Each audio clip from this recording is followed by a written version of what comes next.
also helping to streamline your content creation process, because if we're able to create you a month's worth of video content and it only takes an hour of your time, then you can even use your video content to produce more written content for LinkedIn or other channels as well. Every single one of our clients gets a transcript of every video, which means that they can now use that transcript and they can use some of the AI tools that are out there to repurpose that content into written posts. Let's say you come in and make 12 posts with me, and then you get 12 written posts out of it. Then now you're sitting there with 24 pieces of content and you've created it in a very short period of time, much shorter than it would take to do it all from scratch on your own.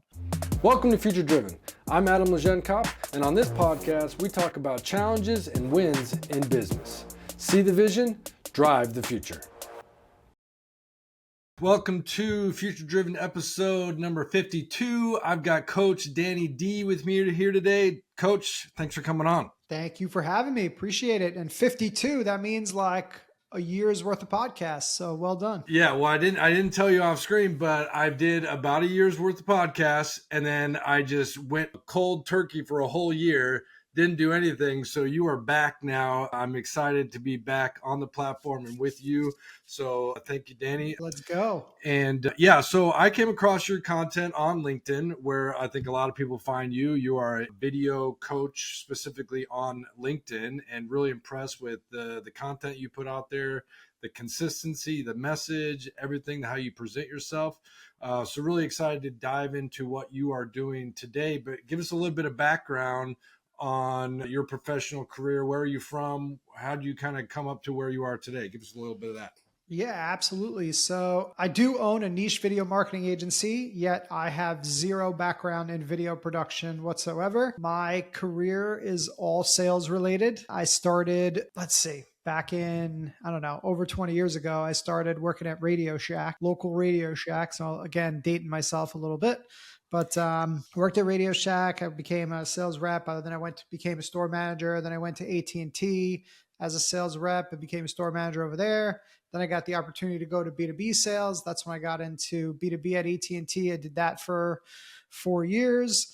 And then I went to work for an AT&T affiliate company, where I got into being a sales manager, sales director, sales trainer. We helped build an entire sales organization. We started with 8 people and grew it to 150 in 3 years. So kind of learned all the inner workings of kind of building a company inside of a company, essentially, right? And during my time that I was working in sales, 2014 to be exact, I wanted to do something creative, and I listened to my first ever podcast, and I was like, oh, this is cool. I could do this. Nice. So I started a podcast with a friend of mine, and what was the topic? It was a TV and film podcast. It was about, have you ever watched the TV show Impractical Jokers? Yeah. Okay. So, 4 guys from Staten Island, New York, they basically kind of play pranks on each other or challenge each other to do crazy things. Right. That's kind of the premise of the story. Well, at the time of when I got real into the show and I was into podcasting, I noticed that like all the big TV shows had like hundreds of podcasts. So if you looked at a show like Game of Thrones or Breaking Bad, which were both big at the time, like there must have been like 1,000 podcasts like related to these shows. And I'm like, you know what? My favorite TV show is Impractical Jokers, but there's no podcast at all related to that one. So I'm going to start one.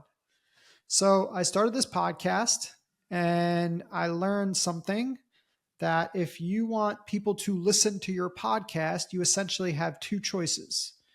You could either pay to have it promoted, or you can promote it organically on social media. So I chose to promote my podcast organically on social media. It was a hobby, right? Right. And something happened that I just never really anticipated. It got big. It blew up. We had 600,000 subscribe, downloads, subscribers, whatever you want to call it. Yeah. We had tens of thousands of followers across multiple social media channels. We were big on Twitter. We had a big Facebook group. We were also on Instagram, and yeah, we just grew this podcast kind of out of nowhere. Never really made any money off of it. Right. But it was fun, and we got to interview a bunch of really cool people. So we had the executive producer for Impractical Jokers. We had a bunch of the writers and comedy producers and just different people that work for the show, a bunch of stand-up comedians that they did live tours with. And then we actually ended up getting one of the guys, Murray, was a guest on one episode. And we did about 60 episodes of that. And my co-host, we started, we both started to get busy. His kids were having sports and stuff like that. And I got a promotion at work, and he basically had to leave the show. And I tried to keep it going with getting a guest every single week, because that's kind of the way that the podcast needed to keep it going. Right. But it just wasn't really feasible to keep it going. So we shut it down, not realizing that I was walking away from this giant audience that I had. I didn't actually realize what I had. I didn't understand that there was any ways to monetize a podcast outside of just getting sponsorship. So, but anyway, that podcast got me into the content creation and into the social media world. And when I wanted to start my own company or my own business in 2022, I did pretty much what everybody else does when they want to start their own business. I became a coach. And when I started my coaching business, I was coaching people on how to kind of meld two things that I was very good at, which was sales and social media.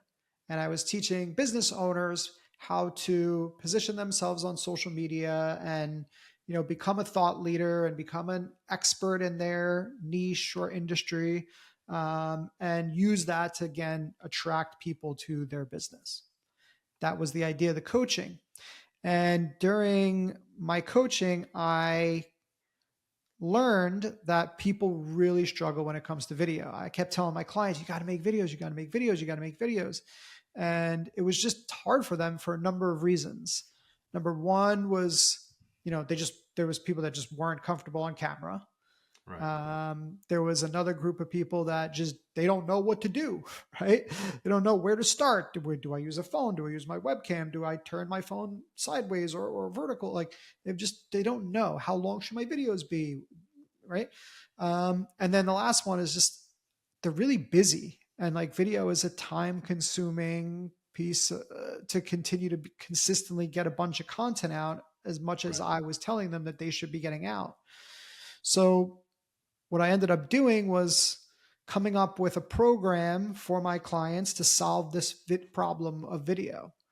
And the idea was I was going to get them on Riverside FM, which is a podcast platform that we're speaking on right now. And I was going to interview them, and I was going to take their answers, and I was going to use their responses and turn it into video content for Instagram and LinkedIn and TikTok, whatever social channels people wanted to put their video content out on. And I started to do that. And, ultimately some people started to show some interest in that. And I decided to turn it into a business. And then that business completely failed. I actually had a business partner that I was working with. We started promoting it. We were promoting it mainly on Instagram, and we were on the wrong channel. A lot of Instagram Reels were really kind of popping at that point. People were very comfortable creating their video content on Instagram, and we weren't able to consistently bring in clients. We had a few clients or whatever that were very good, and we retained some clients for a while, but we did not. We had a lot of trouble acquiring new ones. So I kind of, at the beginning of 2023, I was basically kind of getting ready to give up on the that side of the business and just continue to do the coaching that I offered. And I started to put out content on LinkedIn. And I started to, study the platform and learn the platform. And I realized that LinkedIn is like 2 to 3 years behind where Instagram is when it came to video. And that there was a lot of opportunity because people wanted to do video on LinkedIn, but they didn't really know how to do it. And I was like, you know what? Maybe my offer, I was just selling it in the wrong place. Yep. And that's certainly been the case. About June, July of 2023, I started selling the video product again, and it really took off. And I don't really do much coaching anymore. I do coaching is now part of my video offer. I do coach people and help them through creating their video content, but I don't coach people on social media strategy or anything like that anymore. And over the last year, I've built a very niche video agency that essentially has one employee, yours truly, and generates over $250,000 a year. So Nice. you Congratulations. just never know what's going to happen. It was kind of, like I said, I went from retail sales to owning a video marketing agency. And all because I just got really good at creating videos for myself. I used some of the skills that I learned from my podcasting days and interviewing people.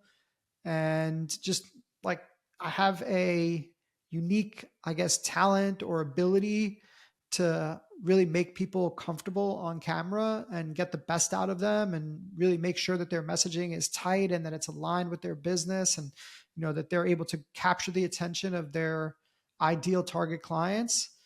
And it's served me well. Nice, man. Well, congratulations. That's the power of social media, and that's what's so great about that background. So, give us a little bit more specific the product offering. So, you're interviewing people, and then you're cutting those up into a certain amount of videos. How does it work? Yeah. So basically, what I do, my program is called Video on Easy Mode, right? And essentially, what I do is I meet with a client and I learn as much as I can about their business as possible, right? Um, who their target market is, what are the problems that they solve for them, what is unique about their business versus the other competitors that are out there in the market, right? I really kind of hone in and learn their business. And then from there, what I do is I research their industry, their niche, and what kind of content is out there. So I look at, I go to TikTok and Instagram Reels, and I go to YouTube, and I go to Medium, and even just to Google searches and everything. And I look at like, where are your clients' attention? What are they paying attention to? Right. And then what I can then do is kind of reverse engineer that attention and point it to you and your business and your service. Right.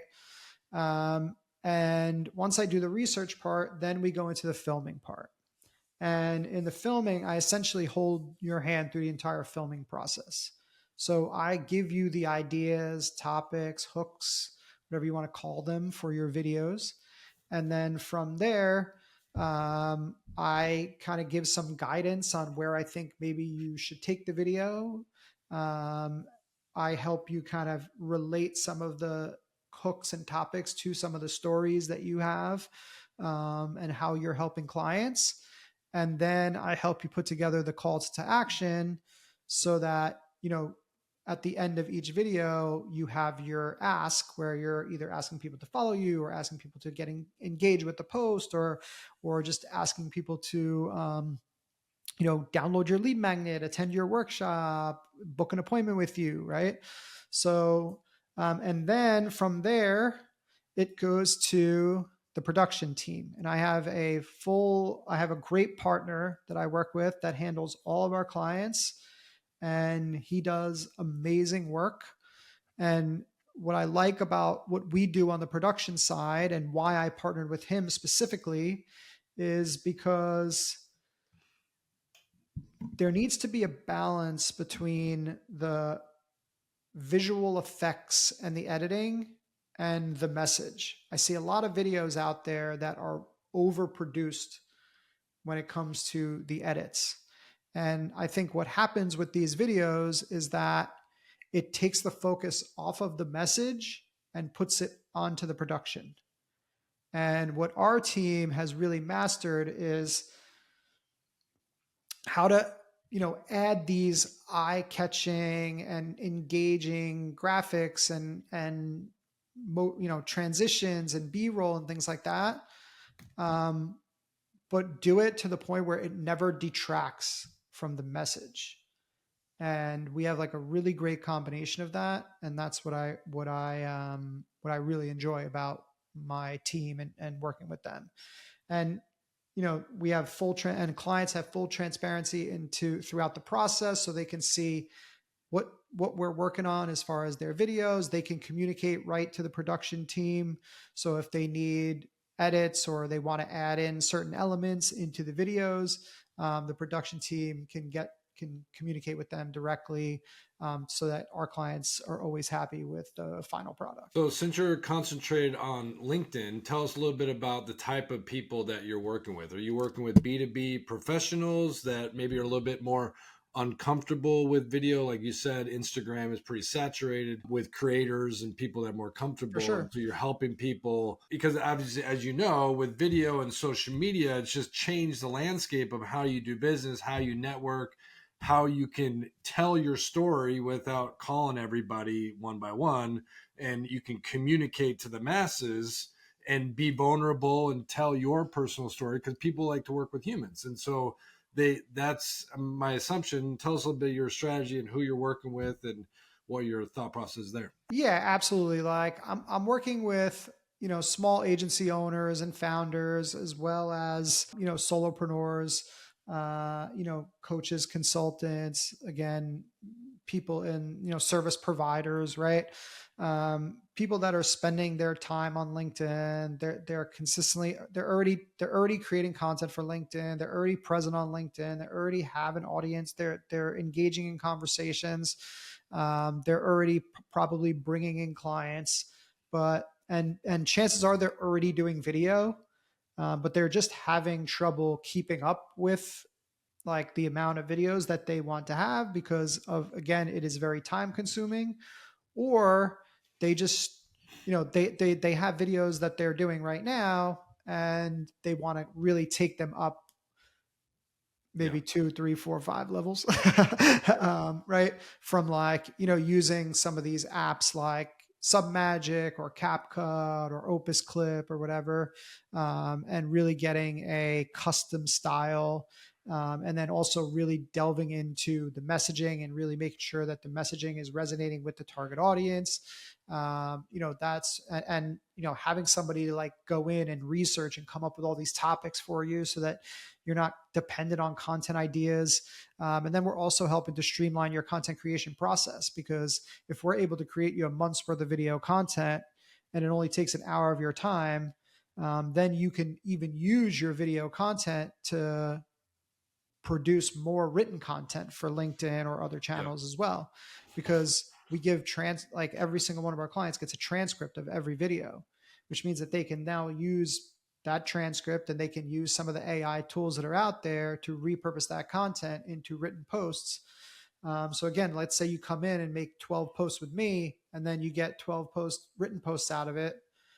Then now you're sitting there with 24 pieces of content, and you've created it in a very short period of time, much shorter than it would take to do it all from scratch on your own. So being a content creator yourself, what do you think the balance is between too much or too little? I'm in the camp of there's never enough content, but I'd be curious to know, like, with, there's obviously a science and an art form to when you post and how much and the type of things you do. But what is your thought process on that as people think about how much they're creating? Yeah, sure. So my thought process is similar to yours. Like, I really don't think like more is always going to be better. Yeah. Like, so the way that the advice that I give to people that come to me and ask me this question is, you should do whatever it is that you have the capacity to do, right? And if your capacity allows you to create 2 posts every day, then create 2 posts every day. If it allows you to create 1 post every day, great. If it allows you to create 4 posts a week or 3 posts a week, great. But you also have to remember what else is included in putting a post out on social media or on LinkedIn or any other platform, maybe with the exception of YouTube, is that when you put out a piece of content, there's going to be people that are engaging with it. And you need to be able to engage back with those people. And you also need to be able to engage with other people to help bring more folks to your content, right? So, I spend good 45 minutes to an hour from the time before I post to the time after I post, a little bit of time before I post, and then a good amount of time after, to reply to all the comments that are coming in, to support some of the other people that are also supporting me and my content. And, I think that people need to account for that when they think about, how much content that they're putting out there. Is like, hey, I have to also be able to, reply and connect to the people that are supporting the content. You have to capitalize on your content, because if you're just putting out a bunch of content out there and you're not using that content to start conversations with people that could potentially do business with you or be partners with you or whatever it is, you are really kind of wasting time. So for someone like me who creates, I feel like I create a lot of content, but like my engagement is pretty low. And that's not the only reason why I'm doing it. I do it to articulate my message, to have things to point back to in conversations or specific moments that I can point to people. I think that's where I'm finding the most value. Obviously, the engagement would be nice because then that's going to increase the eyeballs and more attention. So when you don't have a lot of engagement early on, what is some of your suggestions to help people? Is that to go out and actually make comments on other people's platforms and Oh, start it? 100%. Like, engagement is definitely all about the rule of reciprocity, right? The more that you support other people, the more that people will support you back. So when you are new to a platform and you don't have an established presence, you need to go out and find people that you like. Yeah. And a lot of people make this mistake where they're just going to go out and connect with a bunch of people who they feel are like ICP or ideal clients or whatever it is. And yes, that's obviously part of it, and that helps, right? Is that, you want to connect with people who are have the potential to be clients. But I would say no, like, go out there and connect with people whose content you enjoy. Like, people who, when a post of theirs pops up in your feed, like, you're excited to see it and you're excited to read it or watch the video, and you're excited to support it with a comment, right? And when you have this kind of group of people, and maybe it's 20, 30, 40, 50, 60, 100 people. Now, you may not get to every single one of these people every day, but there's a couple of hundred people on LinkedIn that are, that support my content on a regular basis. And I don't get to support every single one of their posts back every time, but I do try to reciprocate as much as I possibly can. And that keeps those people coming back and supporting me, and it helps me to get further reach. And then again, I think also it's also a matter of, having conversations in the direct messages. Because if, let's say, you and I exchange a couple of direct messages on LinkedIn, the next day, after there's a message exchange, LinkedIn kind of takes that as a signal. LinkedIn's algorithm signals that, hey, you know what, Danny and Adam, like, they're interested in what each other have to say. They're having a conversation in the DMs. Like, tomorrow when I open my feed, like, your content's going to be towards the top of my feed. So there has to, again, this is about what I would call capitalizing on your content. You need to capitalize on your content by using it to start conversations. And when you are having these conversations, and I don't know where I picked this up from, but there's this saying, like, the more hands you shake, the more money you make. Yeah. Right. Um, that's exactly what it's like on LinkedIn. The more conversations you have, the more chance that you have that some of these conversations are ultimately going to lead to business. Well, and it's kind of like if you're at an in-person event and you just go up and start talking to people, you have no idea where that conversation could lead. And it's by taking that action that allows you to open up a door that, versus a lot of people, me included, sometimes just either don't feel like it, or, oh, maybe they don't want to talk to me, or, there's a lot of that, worry about what could go wrong versus, hey, think about what could go right. And that's Totally. what I always say to myself. And when I don't want to put content out there, Uh, and I don't, oh, I didn't like that video, or that looks stupid or whatever, but I focus on progress over perfection and just keep moving and keeping things going. yeah, I mean, absolutely. I mean, I put out videos that I'll go back and I'll be like, I really did not like this one. And like sometimes those will actually do really well, other times not. But, you know, I try to make every single video better than the last one. That's what I shoot for. It's like if I can make each video better than the last one and continue to improve, but sometimes it just doesn't work out that way. Maybe it's the hook, or maybe it's the timing or what it is, or the topic, or the format, right? Not every single piece of content is going to work like the way that you hope it would, right? And some pieces of content will that you think are not as good will do very well, right? Right. So, I think that the idea though, and especially like, comparing it to like the in-person networking, I think there's an advantage to having content. And people ask me all the time, like, what's the ROI on my video content? Like how, if I'm creating, these videos with you, Danny, like how fast can I expect to see a return on my investment? And I'm like, well, it's going to definitely vary depending on people's level of engagement, their audience on the platform, like what kind of work they've already been putting in. Do they create other content? Are they known on other platforms, right? There's a whole bunch of kind of factors that go into it. But what I would say is I get meetings on my calendar all the time, and I don't know where they come, like what piece of content generated that meeting always. But I get meetings on my calendar because people are like, yeah, I've been seeing your videos. I've been seeing your videos. I've been seeing your videos. And, I really want to start creating video content. And you're the first person that I thought of. So like a lot of times people look at it like, how is this, is this one piece of content going to generate me a bunch of leads?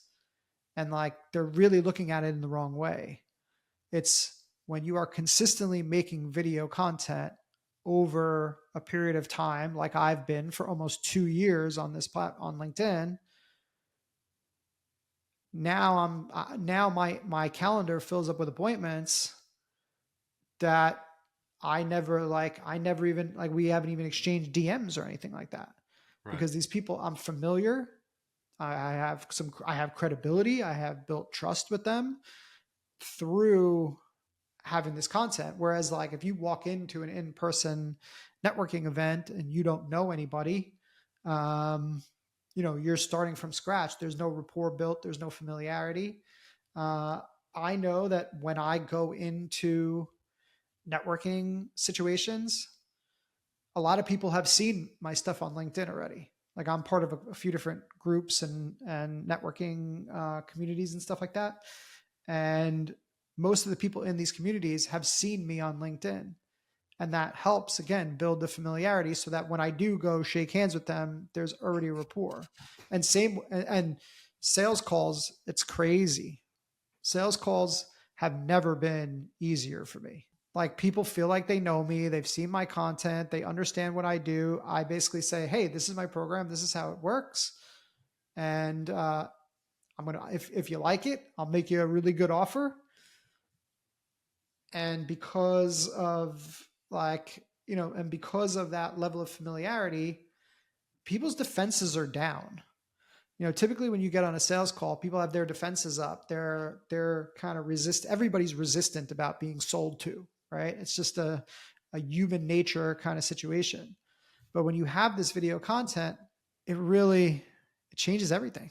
Yeah, and I think you become vulnerable and you put yourself out there. You're pre-selling in a way without hard selling, and then 100%. you're or people are gravitating towards you that align with you, that like kind of the brand that you're putting out there, and obviously the offering. So to your point of they're kind of half sold coming in, so that's great. And I find similar kind of things like I feel like I put a lot of time, money, and effort into creating content, and I'll go through kind of roller coaster of up and down. But I feel like we are busier when I'm putting out more content. Like, and it's more about after the fact. The following months are when we are busiest, and that's when I want to like pull back. But like, oh, I'm busy, I can't do that, and I'm like, no, you got to keep finding the time because now I got to set up for the next couple months. Right. And that's like, and that's kind of the trap that I fell into. And, and then obviously started using more of my own service to solve for that. Right. Right. So like I used to just create my content on a daily basis. Like I would wake up at 5 o'clock in the morning. I would make my video, whatever video I made that day, I would post it. Right. And then I got a lot more clients and I got a lot busier and my schedule got and started to fill up, and it just doesn't work that way anymore. And you need ways to streamline your content creation process. And right now I have the team that obviously edits all of the work for our clients. Like they obviously do all of my own video production. So I have the video production team and I have it set up to where they edit one short form video for me every day. Like every day I upload a video, and I'll upload a bunch of videos and I'll put them in the order of when I want them to release. Right. Yeah. And every day they will go in and add a new one for me. Um, I have somebody that is helping me to manage my newsletter and my landing pages. So they help, kind of take some of the things that I'm already doing and help turn it into a newsletter. This was something that I knew I really wanted. I knew it was important to my business, but I was dropping the ball on it. I wasn't very good at it. I don't particularly like writing. So I got somebody to help out with that side of it. I have somebody that I hired that's just advising me on content. Like, here's some of the ideas that I think we should be executing on. And I think here's some of the formats that you should be trying. I think you're doing too much sales content and I think you need to pull back on that. And I almost have this entire team of people that is helping me to produce the content and streamline it and make it easy. And because remember, my business depends on content to bring people in, right? That's the majority of where my leads and everything are coming from are through content. Now, I just recently launched a new product, right? And I'm trying to figure out now how to incorporate that into the content without, kind of upsetting the apple cart of what I already have and people already know me for. So it's like, what am I going to do? Am I going to kind of use this, promote this content on a different channel, right? Am I going to use more inbound marketing as opposed to more outbound marketing as opposed to inbound? So I actually worked out a deal with a fractional business development representative who's going to come in and he's going to spend 8 hours a week, 10 hours a week on selling this product. And he's going to be doing like a full outbound strategy. So these are the kind of things that, as you kind of grow and the business is evolving and, you need to continue to put out content, but you also need to continue to, obviously do the client delivery, do all the marketing, do all the sales, that solopreneur lifestyle, right? These are the things that you need to consider. You can't be spending all of your time making content or you're going to find yourself in big trouble. Well, before we did this podcast, I was excited. I signed up for the Coach Danny D 7-day challenge. So Nice. I'm in your funnel now officially. I mean, I already was, but and I'm going to go through your process, and I'm assuming on the back end of that will be an offer, which would probably be what, video on easy mode, and then. But what is the second product offering you just rolled out? So the new product is basically an offshoot of what we already do. Instead of video on easy mode, it's testimonials on easy mode. Okay. So basically, instead of me interviewing you and capturing your content for socials, what I'm going to do is I'm going to interview your clients, and I'm going to get them to say really nice things about you and Nice. talk about how great it's been working with you and their experiences and their results. And then I'm going to have my team put together some really nice, polished, professional testimonials that could be used on your socials. They could be used on your website. They could be used any number of places, obviously, through in email campaigns, through your sales Yeah. process, pitch decks, all that, right? You'll have all these video testimonials.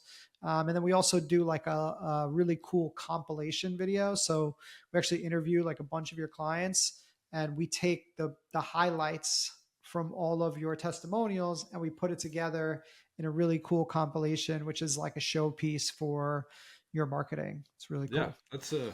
that's a nice bolt on, because that's obviously for people that aren't interested in being on camera, but they want to show what their company does and so forth. So yeah, that's a great strategy. Nice work. Yeah, like I said, I mean, um, it's an offshoot of what we were already doing successfully. Yeah. It's just a little tweak, a couple different things that we need to kind of consider, a little bit of a different approach as far as like what the interviews look like. But yeah, it's pretty cool. Nice. I like it. So switching a little bit towards the future, where do you see this going? You've got now two product offering, two lines of business. Do you envision kind of more? Are you going to build out a bit of a team? Kind of what does the next 5 years like for you? Yes. So we're gonna see, for the video on easy mode, which is like my core offering. I'm going to continue to kind of run that the way it's running. It's running very well. Most of the clients come in through inbound marketing. The client delivery process is working really well.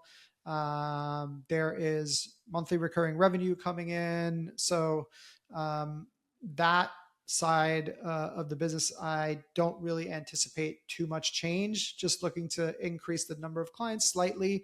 But I'm pretty close to capacity on that, especially if we're going to ramp up on the video testimonial side. Now, the video testimonial side, we're going to really push hard on it in Q4 and in Q1 and really kind of see what the potential is. So Yeah. we're going to look at this. We're going to look at what the potential is of this business over the next 6 months. And then we'll kind of reevaluate from there as to whether I'm going to allocate more time and more resources and more people onto that side. And then once kind of both of those things kind of settle down, I would say we're probably looking at, Q3, Q4 of next year into maybe 2026. I would just like to do a little bit more of um, public speaking and, doing maybe some corporate trainings or company trainings and things like that, helping companies with their video strategy, going out, talking to employees and talk about how they could potentially use video throughout their sales process and marketing and talking to the companies about how to effectively execute that for their strategy for that for their business. So that's more of like a down the road kind of thing, but immediately I'm just kind of working on the video made easy thing, launching this new one, launching the testimonials, and then we'll go from there. Yeah, nice. Well, I've enjoyed your content on LinkedIn. Obviously, is why I wanted to have you on the show. Well, I And I can appreciate it. tell you're natural. You're helping people. I see all the comments that you're doing. You're engaging with people. So you practice what you preach, which is great. And really excited to kind of see. I think this testimonials thing right away, right when you said it, I'm like, oh, that makes a lot of sense. And from someone like me who would purchase it, now all of a sudden you're not even really taking a lot of my time. I just got to give you the context, and then you're going to go out and do it, and then you get this very valuable package back, which is gonna be great. Yeah, I mean, you're getting, and that's an evergreen marketing asset that can last Right. for a long Years. time. That you'll Right. have access to that and be able to access that and use that for, you can have that for years. For sure. Love it. Okay, then last question for you, Danny. In the future, what are you driving? Like as in a car.